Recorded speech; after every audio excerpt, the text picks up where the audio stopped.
Hi everyone! আজি আমি stock মাৰ্কেটৰ বিষয়ে জানিম। ষ্টক মাৰ্কেটনো একচুৱেলি হয় কি? ইয়াত আমাৰ কিদৰে লাভ বা লোকচান হ'ব পাৰে। ষ্টক মাৰ্কেট বুলি ক'লে আমাৰ মনলৈ কি আহে বাৰু? আমি অলপ কনফিউজ হৈ যাওঁ, নহয়নে বাৰু? অলপ কনফিউজ হোৱাটো সাধাৰণ কথা। কিয়নো আমাৰ দৰে মিডল ক্লাছ মানুহৰ ঘৰত সাধাৰণতে কেতিয়াও ষ্টক মাৰ্কেটৰ বিষয়ে আলোচনা নহয়। আৰু আমি যদি কেতিয়াবা ক'ৰবাত ইয়াৰ বিষয়ে অলপ জানি শুনি ষ্টক মাৰ্কেটত ইনভেষ্ট কৰাৰ বিষয়ে ইণ্টাৰেষ্ট দেখাও, তেতিয়াহ'লে মানুহে আমাক ষ্টক মাৰ্কেট এখন জুৱাৰ বজাৰ বুলি কৈ ইয়াৰ পৰা আঁতৰত থাকিবলৈ উপদেশ দিয়ে। ষ্টক মাৰ্কেট সঁচাই জানো তেনেকুৱা হয়? যদি হ'ল হয় তেনেহ'লে Warren Buffett, Rakesh Jhunjhunwala, Jim Simons আদিৰ দৰে মানুহে ষ্টক মাৰ্কেটৰ পৰা ইমান ধনী হোৱা সম্ভৱ হ'ল হয় জানো? এওঁলোকৰ বিষয়ে আমি পিছৰ ভিডিঅ'ত ভালদৰে জানিম। আজি আমি ষ্টক মাৰ্কেট কি হয় তাৰ বিষয়ে জানিবলৈ চেষ্টা কৰোঁ। যিহেতু ষ্টক মাৰ্কেট শব্দটো আমাৰ বাবে অলপ আচৰিত হয়, চ' ইয়াক বুজিবলৈ আমি সচৰাচৰ যোৱা চব্জি বজাৰখন উদাহৰণ হিচাপে ল'ম। চব্জি বজাৰ বুলি ক'লে আমাৰ মনলৈ কোনো ধৰণৰ কনফিউজন নাহে। চব্জি বজাৰ হৈছে কোনো এজন বা কেইজনমান মানুহে আলু, পিঁয়াজ, বিভিন্ন ধৰণৰ চব্জি, দালি আদি বিক্ৰী কৰিবৰ বাবে পাতি দিয়া এখন প্লেটফৰ্ম।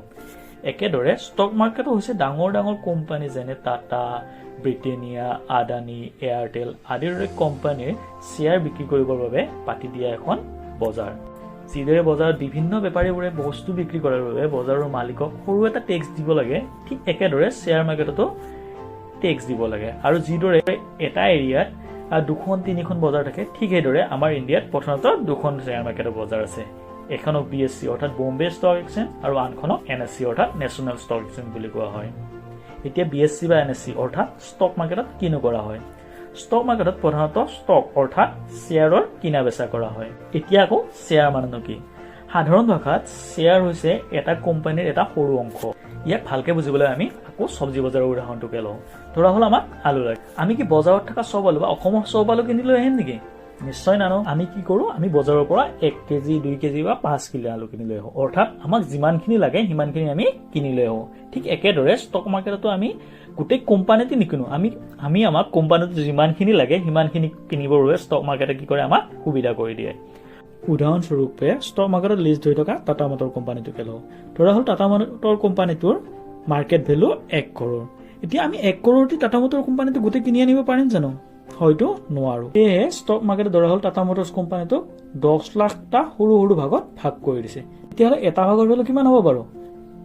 1 কৰোৰ ডিভাইডেড বাই 10 লাখ সমান 10 টকা। অৰ্থাৎ এটা শ্বেয়াৰৰ ভেলু কিমান হ'ব? 10 টকা। এতিয়া আমাৰ তাত ধৰা হ'ল 100 টকা আছে, যাৰ আমি কি কৰিম? টাটা মটৰ্ছৰ ষ্টক কিনিম। এতিয়া যিহেতু এটা শ্বেয়াৰৰ ভেলু 10 টকা, চ' 100 টকাত কেইটা কিনিব পাৰিম? 100/10 সমান 10টা শ্বেয়াৰ। এতিয়া আমি কি কৰিলো? 100 টকা দি টাটা মটৰ্ছৰ 10টা শ্বেয়াৰ কিনি আনিলো। এতিয়া যে আমি শ্বেয়াৰ কেইটা বাই কৰিলো, তাৰ পৰা আমাৰ প্ৰফিট বা লছ অৰ্থাৎ লাভ বা লোকচান কেনেকে হ'ব বাৰু? চ' এতিয়া আমি তাৰ বিষয়ে জানিম। এতিয়া ধৰা হ'ল মোৰ দৰে বহুত মানুহে টাটা মটৰ্ছৰ শ্বেয়াৰ বাই কৰিব বিচাৰিছে। যিহেতু বৰ্তমান সময়ত কি হৈছে? টাটা মটৰ্ছৰ খুব গাড়ী বিক্ৰী হৈছে, চ' মানুহে ভাবিছে টাটা মটৰ্ছৰ শ্বেয়াৰৰ ভেলু বাঢ়ি যাব। চ' সকলোৱে কি কৰিব বিচাৰিছে? টাটা মটৰ্ছৰ শ্বেয়াৰ কিনিব বিচাৰিছে। এতিয়া টাটা মটৰ্ছৰ মুঠ শ্বেয়াৰ কিমান আছিলে বাৰু? 10 লাখটা। এতিয়া বহুত মানুহে কিনিব বিচাৰিছে বুলি টাটা মটৰ্ছৰ শ্বেয়াৰৰ সংখ্যা বাঢ়ি যাব জানো? নাযায়। কি হৈ থাকিব? টাটা মটৰ্ছৰ শ্বেয়াৰৰ সংখ্যা 10 লাখহে থাকিব। অৰ্থাৎ কি হৈছে? ডিমাণ্ড বাঢ়িছে, কিন্তু প্ৰডাকশ্যন বাঢ়িছে নেকি? প্ৰডাকশ্যন বঢ়া নাই। চ' কি হ'ব? যিহেতু ডিমাণ্ড বাঢ়িছে আৰু প্ৰডাকশ্যন একে আছে, চ' কি হ'ব? স্কাৰচিটি হ'ব। ফলত কি হ'ব? টাটা মটৰ্ছৰ শ্বেয়াৰৰ ভেলু আমাৰ বাঢ়ি যাব। ধৰা হ'ল টাটা মটৰ্ছৰ শ্বেয়াৰৰ ভেলু বাঢ়ি গৈ কিমান হ'ল? 12 টকা। যিহেতু আমাৰ তাত কেইটা শ্বেয়াৰ আছিলে? 10টা শ্বেয়াৰ আছিলে। এতিয়া এটা শ্বেয়াৰৰ ভেলু কিমান হ'ল? 12 টকা। চ' এতিয়া টোটেল আমাৰ 10টা শ্বেয়াৰৰ ভেলু কিমান হ'ব? 10 × 12 = 120 টকা। চ' আমাৰ লাভ বা লোকচান কিমান হ'ল? আমাৰ লাভ কিমান হ'ব? 120 - 100 = 20 টকা। অৰ্থাৎ আমি 100 টকাত 10টা শ্বেয়াৰ কিনিছিলো। এতিয়া যেতিয়া শ্বেয়াৰৰ মূল্য 12 টকা হ'ল, চ' আমি গোটেইকেইটা শ্বেয়াৰ বিক্ৰী কৰি দিলো। চ' আমি কি পালো? 120 টকা। অৰ্থাৎ আমাৰ লাভ কিমান হ'ল?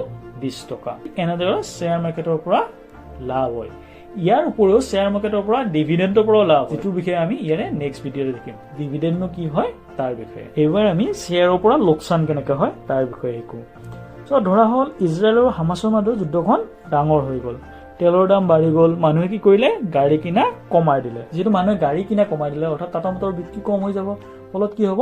টাটা মটৰ্ছৰ শ্বেয়াৰৰ ভেলু ডাউন হ'ব। ধৰা হ'ল এতিয়া কি হ'ল? টাটা মটৰ্ছৰ শ্বেয়াৰৰ ভেলু কমি কমি গৈ 8 টকা হ'ল। আমাৰ তাত 10টা শ্বেয়াৰ আছিলে, চ' আমাৰ 10টা শ্বেয়াৰৰ ভেলু কিমান হ'ব? 8 × 10 = 80 rupees। আমি কেই টকা দি কিনিছিলো? 100 টকা। যেতিয়া আমি এতিয়া বিক্ৰী কৰোঁ কেই টকা পাম? 80 টকা।